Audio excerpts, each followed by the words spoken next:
Now, today we'll discuss difference between sigma and pi bond, and this one is the previous lecture of sigma and pi bonds. So, first difference, sigma bond. Sigma bond results from the end-to-end overlapping, means head-on overlapping, means axial overlapping of two s orbitals, means ss overlapping, or two p orbitals, means pp overlapping, or one s and one p orbital, means sp orbital. So, sigma bond is formed from the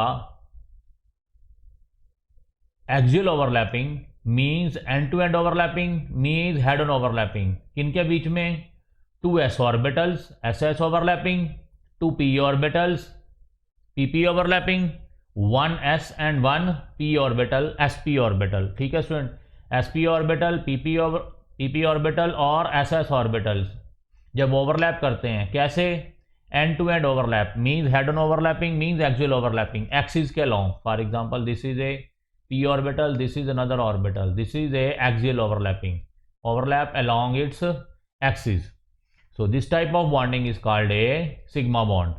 And pi bond, it results from the sidewise, means lateral overlapping. Lateral means perpendicular to the axis. It results from the sidewise or lateral overlapping of two p orbitals, means pp overlapping. और pp overlapping कौन सी? Sidewise और lateral overlapping. For example, this is a p orbital and this is a another p orbital. This is a pi bond. This is a pi bond. This is a axial axis and this is perpendicular to axis. Sidewise overlapping or lateral overlapping. ठीक है student. So bond energy is 80 kilo calories और bond energy यहाँ पे कितनी pi bond में? 65. सो कम क्यों है? Because pi bonds are weak bonds. Weak bonds क्यों है? बिकॉज यहाँ पे जो ओवरलैपिंग हो रही है उनकी एक्सटेंट क्या है? कम. और सिग्मा बॉन्ड में जो ओवरलैपिंग हो रही थी, सो यहाँ पे एक्सटेंट ऑफ ओवरलैपिंग क्या है? Large. So that's why this bond is strong. So that's why it's bond energy is high. And sigma bond is more stable, pi bond is less stable. And sigma bond is less reactive and pi bond is more reactive. ध्यान से student soon, less reactive and more reactive. अब student, reactivity किसके ऊपर depend करती है? Bond के ऊपर. अगर आपके दो एटम्स के बीच में ये बॉन्ड आपका स्ट्रॉन्ग है, अगर ए और बी में बॉन्ड स्ट्रॉन्ग है, ठीक है स्टूडेंट, स्ट्रॉन्ग बॉन्ड है, तो मीन्स इसको तोड़ना क्या है? इसको ब्रेक करना क्या है? डिफिकल्ट. अब स्टूडेंट, रिएक्टिविटी का मतलब क्या है? Reactivity means old bonds are break and new bonds are form. For example, आपका कोई ए बी कंपाउंड है प्लस सी आपका रिएक्टेंट है. अब क्या बना? A C plus B. आपका क्या बन गया? न्यू कंपाउंड बन गया. ए और बी का बॉन्ड टूटेगा तभी आपका ए और सी का बॉन्ड बनेगा. Old bonds are break and new bonds are form. अब स्टूडेंट, अगर ओल्ड बॉन्ड्स आपके स्ट्रांग होंगे, ये फॉर एग्जांपल ए और बी के बीच में अगर स्ट्रांग बॉन्ड्स होंगे स्टूडेंट, तो तोड़ना क्या होगा इनको? डिफिकल्ट. तो रिएक्टिविटी क्या होगी? लेस. तो sigma bond due to strong bond mean sigma bond. Sigma bond is a strong bond. So due to strong bond, to break the strong bond means sigma bond is difficult. So that's why sigma bond is less reactive. And to break the pi bond is much easier. Why much easier? Because pi bonds are weak bond. Because extent of overlapping is small. Because overlapping is only sidewise or lateral overlapping. So that's why pi bond is weak bond and easier to break. So that's why it is more reactive. Because reaction का क्या मतलब है? Old bonds are break in the reactants and new bonds are formed in the product. So अगर reactants में bond break ही नहीं होंगे student, तो आपका प्रोडक्ट बनेगा ही नहीं. ठीक है स्टूडेंट. सो जितनी जल्दी, जितनी इजीली आपके रिएक्टेंट्स के बॉन्ड ब्रेक हो जाएंगे, उतनी जल्दी आपका क्या बनेगा? Product. So that's why pi bonds are more reactive because these bonds are easier to break. So sigma bonds can exist independently. अब स्टूडेंट, सबसे पहले मैंने क्या कहा था? सबसे पहले आपकी एक्सियल ओवरलैपिंग तो होनी है. सो that's why it exist independently. It doesn't depend on others. But pi bond student कब बनेगा? जब पहले सिग्मा बॉन्ड बनेगा, अगर उसके बाद अवेलेबिलिटी होगी हाफ फील्ड ऑर्बिटल्स की, तो पाई बॉन्ड बनेगा. इट मीन सबसे पहले कौन सा बॉन्ड बनेगा? Sigma bond. सिग्मा बॉन्ड किसी के ऊपर डिपेंड नहीं बनना कि ये बॉन्ड बनेगा तो मैं बनूंगा। तो सबसे पहले कौन सा बॉन्ड बनना है? सिग्मा बॉन्ड, क्योंकि सबसे पहले जो ओवरलैपिंग होनी है स्टूडेंट वो कौन सी होनी है? Axial overlapping. फॉर एग्जांपल ये आपकी एक्सियल ओवरलैपिंग है, सबसे पहले कौन सी ओवरलैपिंग होगी? Axial overlapping. फॉर एग्जांपल ये एस ओवरलैपिंग है, सबसे पहले कौन सी ओवरलैपिंग होगी? Axial overlapping. और फॉर एग्जांपल ये एस है और ये क्या आपका पी ओवरलैपिंग, सबसे पहले कौन सी होगी? Axial overlapping. मीन सबसे पहले कौन सा बॉन्ड बनेगा आपका? Sigma bond. If there is any availability of half filled orbitals then student उसके बाद पाई बॉन्ड बनेगा। It means pi bond always exist along with a sigma bond. For example student आपका एक ये आपका दो पी ऑर्बिटल्स है, ठीक है स्टूडेंट, ये क्या बन गया? सिग्मा बॉन्ड, एक्सियल ओवरलैपिंग हो गई। अब स्टूडेंट ये क्या है? फॉर एग्जांपल पी वाई, आपका ये पी वाई है और ये पी वाई है। ऑलरेडी स्टूडेंट पहले सिग्मा बॉन्ड बन चुका हुआ है। अब उसके बाद अगर अवेलेबिलिटी होगी हाफ फील्ड ऑर्बिटल्स की तो क्या बनेगा? Pi bond. इसका मतलब सबसे पहले सिग्मा बॉन्ड बनेगा, उसके बाद अगर अवेलेबिलिटी होगी तो पाई बॉन्ड बनेगा। मीन सबसे पहले ओवरलैपिंग कहां पे होगी? Head on overlapping. कहां पे होगी? Head on overlapping. उसके बाद अगर अवेलेबिलिटी होगी हाफ फील्ड ऑर्बिटल्स की तो पाई बॉन्ड बनेगा। मीन सिग्मा बॉन्ड तो can exist independently, but student pi bond always कब बनेगा? सिग्मा बॉन्ड के बाद। इसका मतलब पाई बॉन्ड किसके ऊपर डिपेंड कर गया? सिग्मा बॉन्ड के ऊपर, कि सिग्मा बॉन्ड बनेगा तो ही उसके बाद पाई बॉन्ड बनेगा, और वो भी तब जब availability of half filled orbitals होंगी। ठीक है स्टूडेंट, ये डिफरेंस पता चल गया। And the electron cloud is symmetrical about the internuclear axis. अब स्टूडेंट जो ओवरलैपिंग हो रही है वो कहां पे हो रही है? वो अलोंग द इंटरन्यूक्लियर एक्सिस हो रही है। अगर वो आपकी overlapping along the internuclear axis हो रही है तो स्टूडेंट इलेक्ट्रॉन क्लाउड जो है वो क्या होगा? Symmetrical about the internuclear axis. अब पाई बॉन्ड कहां पे हो रहा है? The electron cloud is above and below the plane of internuclear axis.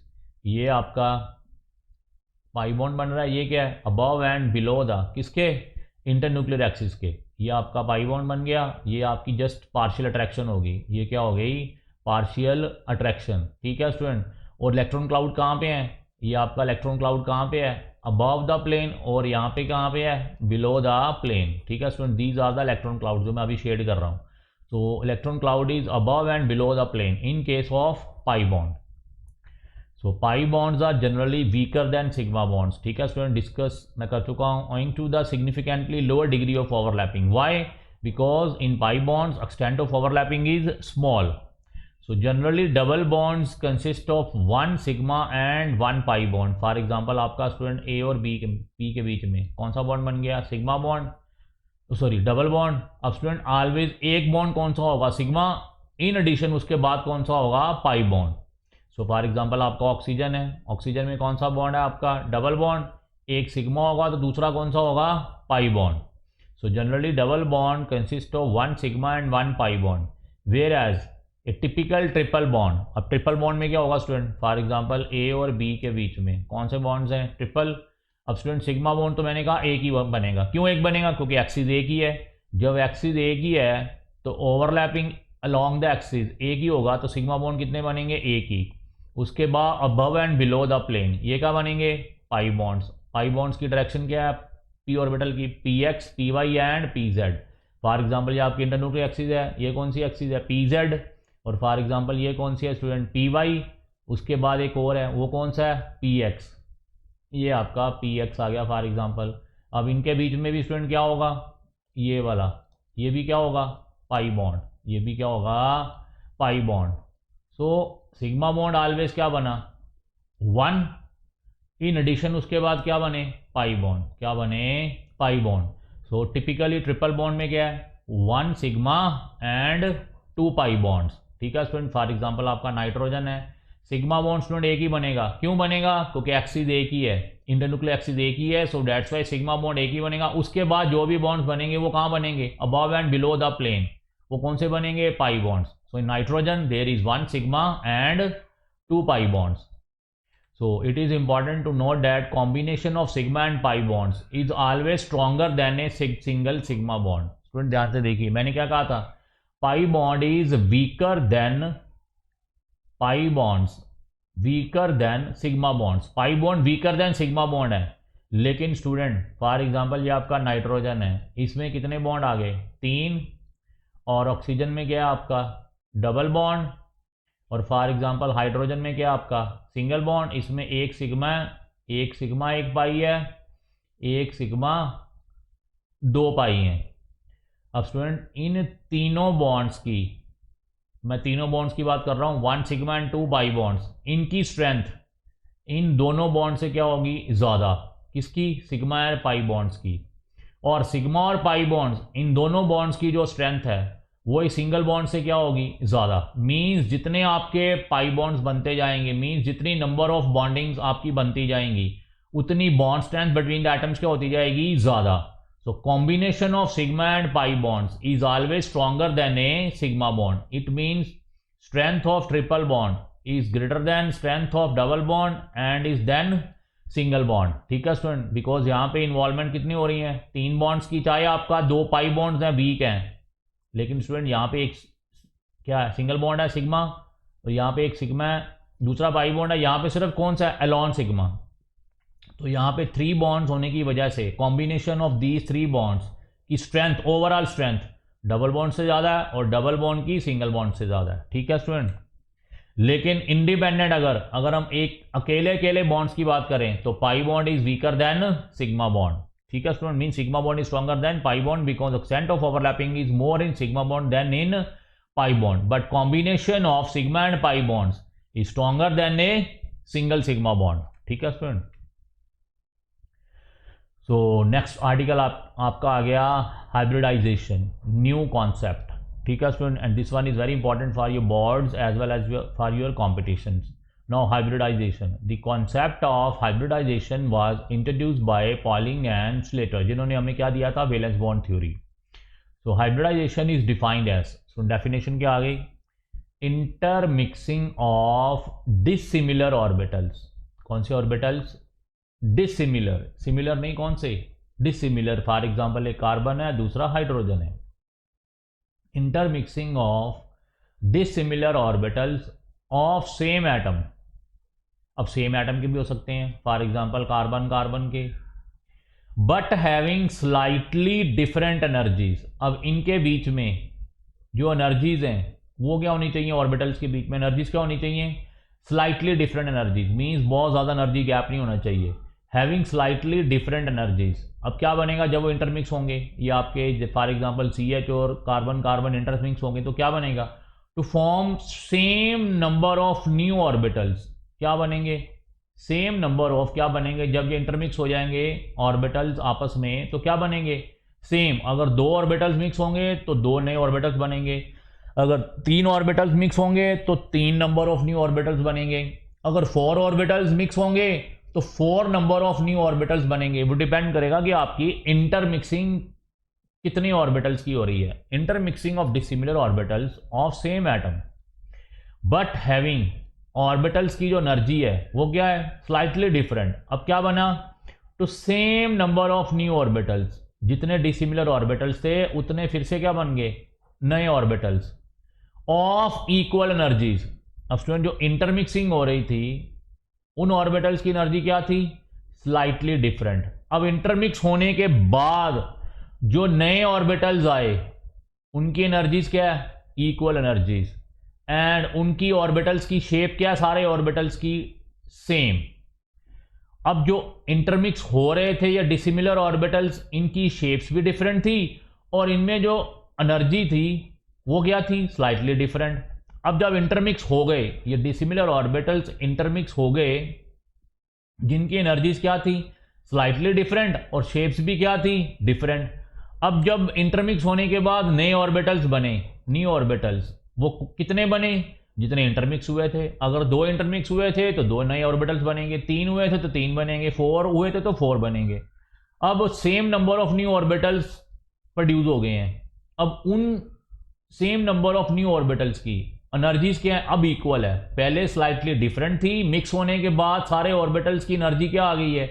Same. और सारे ऑर्बिटल्स की शेप्स क्या आ गई हैं? आइडेंटिकल। चाहे वो डिफरेंट शेप्स थी स्टार्टिंग में, लेकिन इंटरमिक्स होने के बाद शेप्स क्या आ गई हैं? सेम।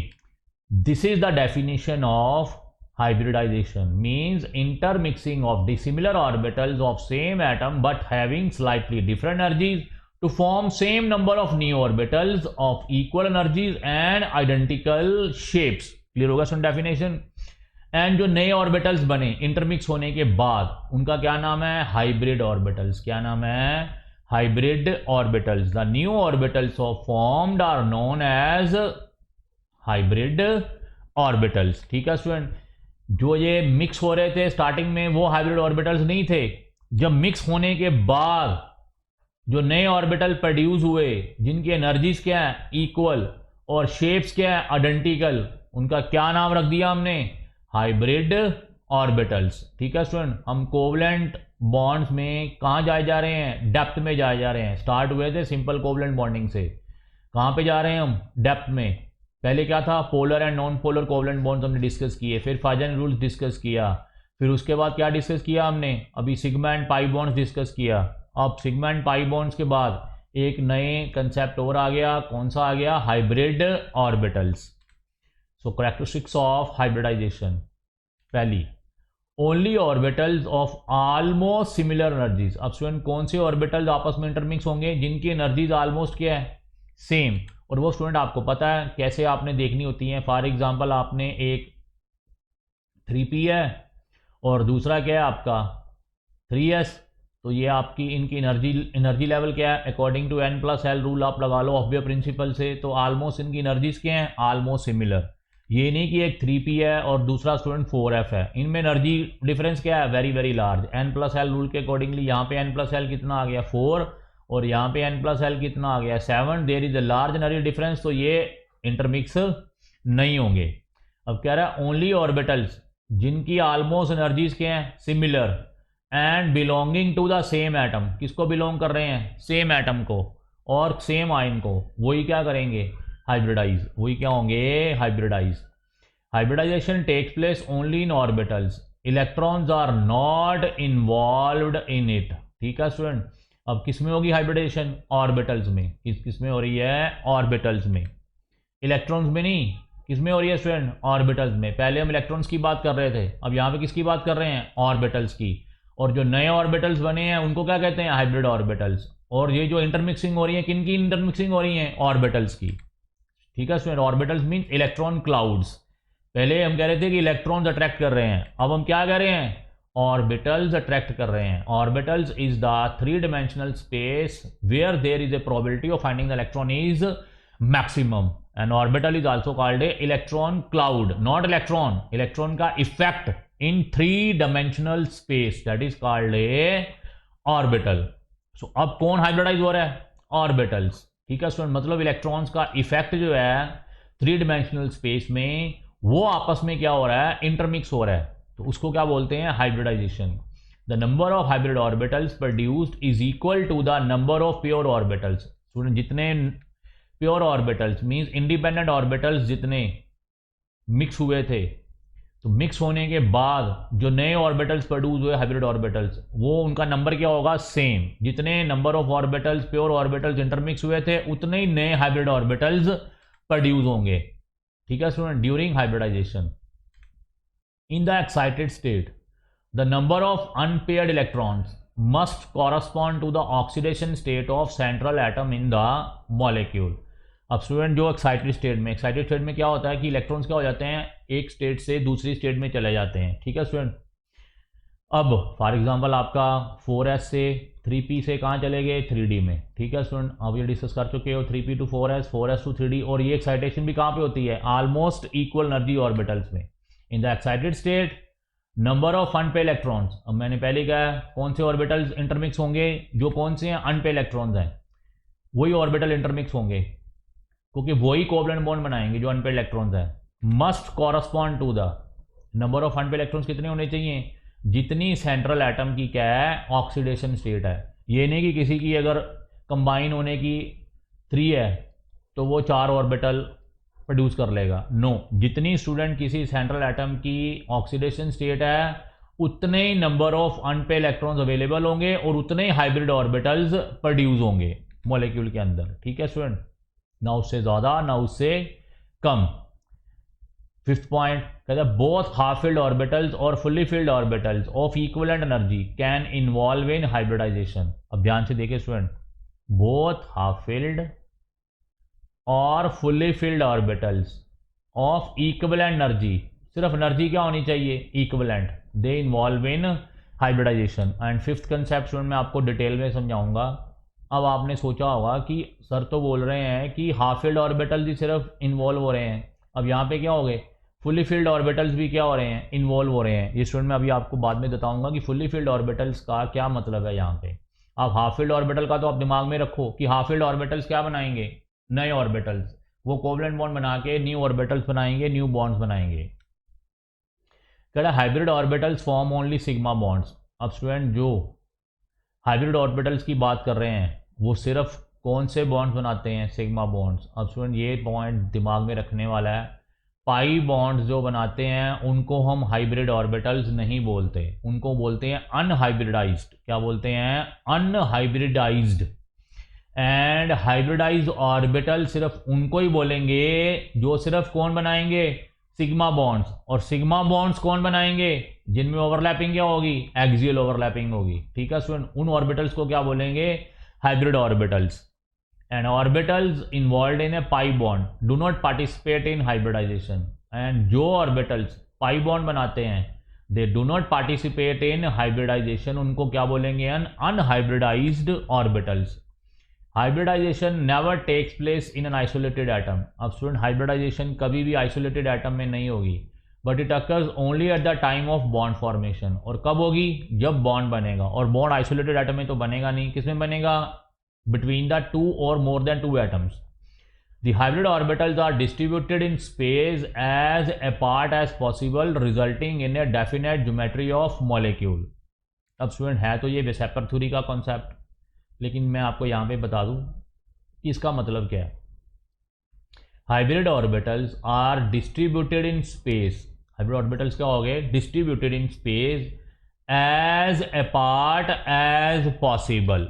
ध्यान से सुनिए ये word, as apart as possible. अब स्टूडेंट फॉर एग्जांपल आपका मीथेन मॉलिक्यूल ले लेते हैं हम, CH4 आपने 10th स्टैंडर्ड में पढ़ा होगा, मीथेन। ठीक है स्टूडेंट, ये आपका सिंपल स्ट्रक्चर आ गया मीथेन का। अब स्टूडेंट ये क्या है, बॉन्ड पेयर ऑफ इलेक्ट्रॉन्स। ये भी क्या है, बॉन्ड पेयर ऑफ इलेक्ट्रॉन, क्योंकि सिग्मा बॉन्ड्स हैं, means bond pair of electrons, axial overlapping हो रही है। और एक्सियल ओवरलैपिंग किनकी होगी, हाफ फिल्ड ऑर्बिटल्स की। और हाफ फिल्ड ऑर्बिटल्स में क्या है, electrons, electrons with opposite spins क्या बनेंगे, कोवलेंट बॉन्ड्स।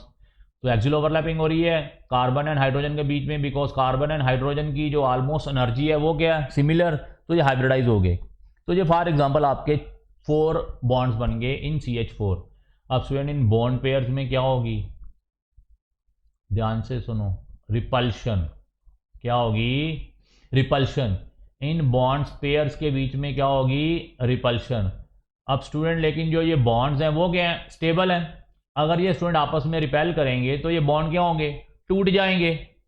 अब फॉर एग्जांपल ये कार्बन हाइड्रोजन थे मीथेन के, आपस में क्या करेंगे स्टूडेंट, अब ये रिपेल करेंगे। रिपेल करते करते फॉर एग्जांपल ये कहाँ पे आ गए, ये डॉटेड लाइन इस यहाँ इस पॉइंट से यहाँ पे आ गए रिपल्शन की वजह से।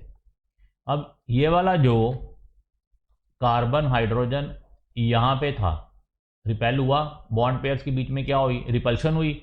रिपल्शन होते होते आपका ये CH बॉन्ड यहाँ पे आ गया, यहाँ पे आ गया।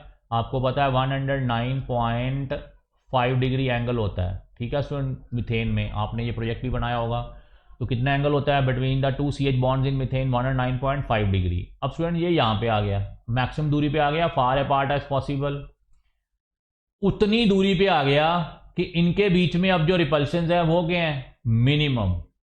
रिपल्शंस क्या हैं, मिनिमम। कह रहा है जो ये बॉन्ड पेयर्स हैं आपस में क्या करेंगे, रिपेल करेंगे। रिपेल करते करते ये जो CH बॉन्ड्स हैं, रिपेल करते करते ये इतनी दूर पे आ गए कि उसके बाद जो ये रिपल्शंस थी वो क्या हो गई, minimum.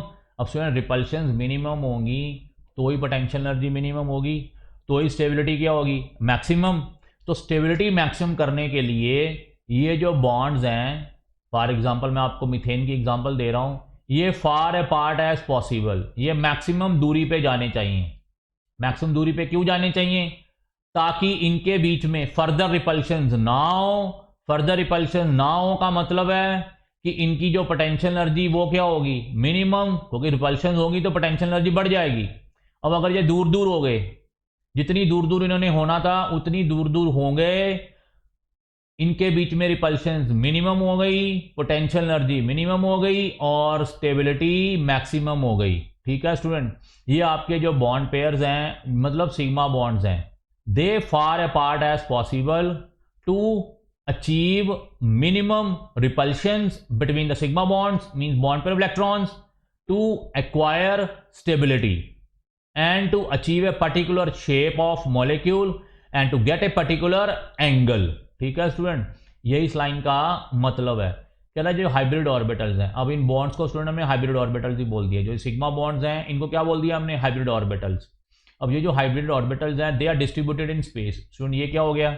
They are distributed in space. एक ये वाला हाइब्रिड ऑर्बिटल है और एक ये वाला हाइब्रिड ऑर्बिटल है, फॉर एग्जाम्पल मीथेन का, और एक ये वाला हाइब्रिड ऑर्बिटल है और एक ये वाला आपका हाइब्रिड ऑर्बिटल है।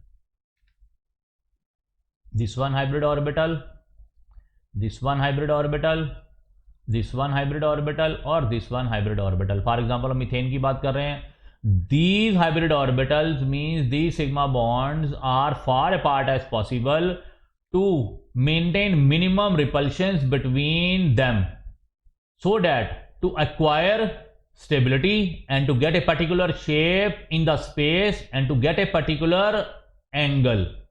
फॉर एग्जाम्पल मीथेन की शेप क्या स्टूडेंट आपकी? टेट्राहेड्रल। क्या है? टेट्राहेड्रल। क्यों? बिकॉज दीज हाइब्रिड ऑर्बिटल्स, सुन ये आपके क्या है? जो आपके ये बॉन्ड्स हैं, ये आपके सिग्मा बॉन्ड्स हैं, ये क्या है? Hybrid orbitals. क्योंकि ये इंटरमिक्स होने के बाद कार्बन एंड हाइड्रोजन इंटरमिक्स होने के बाद मीथेन बना है और ये न्यू ऑर्बिटल्स बने हैं। जो ये CH आपको नजर आ रहे हैं, ये क्या है? न्यू ऑर्बिटल्स बने हैं। ये भी अभी स्टूडेंट डिस्कस करते हैं ये कैसे बने हैं। इसलिए मैं आपको भी थ्योरी बता रहा हूँ कि ऐसे हो रहा है, ये क्यों हो रहा है, मीथेन ऐसे क्यों बन रहा है, वो मैं अभी डिस्कस करता हूँ। फॉर एग्जांपल ये आपके CH बॉन्ड्स बन गए हैं, सिग्मा बॉन्ड्स, और ये आपके हाइब्रिड ऑर्बिटल्स हैं। अब हाइब्रिड ऑर्बिटल्स मींस इनके बीच में क्या होगी? Repulsion, because these are electron clouds. Orbitals means electron clouds in space. So अगर इनके बीच में रिपल्शन होगी तो पोटेंशियल एनर्जी बढ़ जाएगी। अब these hybrid orbitals are go far apart as possible to achieve minimum repulsions between these hybrid orbitals to achieve maximum stability, to get a particular shape of molecule in the space and to get a particular angle between the bonds, means between the hybrid orbitals। so line का मतलब समझ लग गई। the hybrid orbitals are distributed, कह रहा कैसे distribute हो रहे हैं आपके hybrid orbitals? in space as far apart as possible, ताकि इनके बीच में आपस में रिपल्शंस क्या हो? Minimum, so that resulting in a definite geometry of molecule, ताकि एक मॉलिक्यूल की क्या हो सके? डेफिनेट पर्टिकुलर ज्योमेट्री आ सके। क्योंकि दूर दूर जाएंगे पर्टिकुलर एंगल आएगा, तभी तो ये ज्योमेट्री कोई ना कोई शेप बनेगी मॉलिक्यूल की। ठीक है student. So next point 10th, hybridized orbitals provide efficient overlapping than overlapping by pure sp and d orbitals. अब स्टूडेंट जो हाइब्रिडाइज्ड ऑर्बिटल्स हैं, they provide greater overlapping than overlapping by pure p और pure d orbitals। Mean जो आपके hybridise orbitals हैं उनमें overlapping की extent क्या है? More. So that's why they are more stable, these molecules are more stable. कौन से? Those form hybridised orbitals. And hybridised orbitals possess lower energy. Student वो तो मैं आपको बार बार बता चुका हूँ कि हाइब्रिडाइजेशन हो ही किसके कारण से रही है? ताकि एनर्जी क्या हो? मिनिमम, और स्टेबिलिटी क्या हो? Maximum. So depending upon the type and number of orbitals involve in intermixing, the hybridization can be of various types. अब स्टूडेंट ये टाइप्स ऑफ हाइब्रिडाइजेशन है sp, sp2, sp3, sp3d, dsp2, sp3d2, sp3d3। और student ये पूरे chapter में अब यही सब कुछ चलता रहेगा। ठीक है स्टूडेंट, अभी आप कंफ्यूज मत हो कि सर ने ये क्या बता दिया हमें। अब जो रेस्ट ऑफ द चैप्टर आपका बचा है स्टूडेंट, वो यही सब कुछ चलता रहेगा आपके लास्ट तक, और ये पूरी इनऑर्गेनिक केमिस्ट्री में भी ये सारा कुछ चलता रहेगा। अब ये आपके साथ पूरा ईयर ये सब कुछ चलता रहना है, sp, sp2, sp3, ये सब कुछ आपके साथ ही चलता रहेगा। ठीक है स्टूडेंट, अभी आप देख लो नेक्स्ट लेक्चर्स में आपको ये सब कुछ क्लियर हो जाएगा। ठीक है स्टूडेंट। सो ये टाइप्स ऑफ क्या है आपकी hybridization, these are the types of hybridization. अब ये कैसे आएंगी वो हम अभी देखते हैं। सो थ्योरी आपकी कंप्लीट होगी स्टूडेंट। अब आ गया बॉन्डिंग इन मीथेन, और कौन सी हाइब्रिडाइजेशन है आपकी sp3 हाइब्रिडाइजेशन। और स्टूडेंट ये हम नेक्स्ट लेक्चर में डिस्कस करेंगे। यहाँ तक आप थ्योरी अच्छे से पढ़ लो। अब ये आपके प्रैक्टिकल केसेस स्टार्ट होंगे। Bonding in methane means sp3 hybridization. ठीक है स्टूडेंट, थैंक्स।